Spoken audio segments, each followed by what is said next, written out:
এই নিউজটা দেখেন কি বলতেছে, এডিটর সাহেব একটু দেখায়েন কি বলতেছে। সারা দেশে কৃষকের কাছ থেকে 15 টাকায় 1 কেজি সিম কেনা হয়, মানে কৃষক পায় 15 টাকা।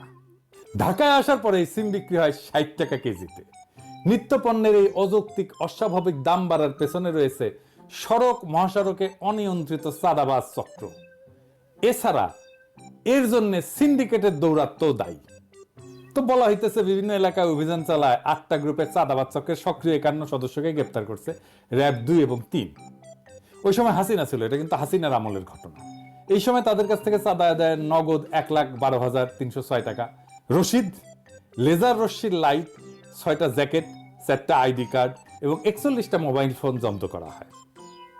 দেখেন, হাসিনা কইছে শক্ত হইতে হবে, আর শক্ত হইছে, কইলেই শক্ত হইয়া যায়। বাবা এলেম ছিল কিন্তু হাসিনার, বুঝছাও, হাসিনা কইতো আর শক্ত হইয়া যায়।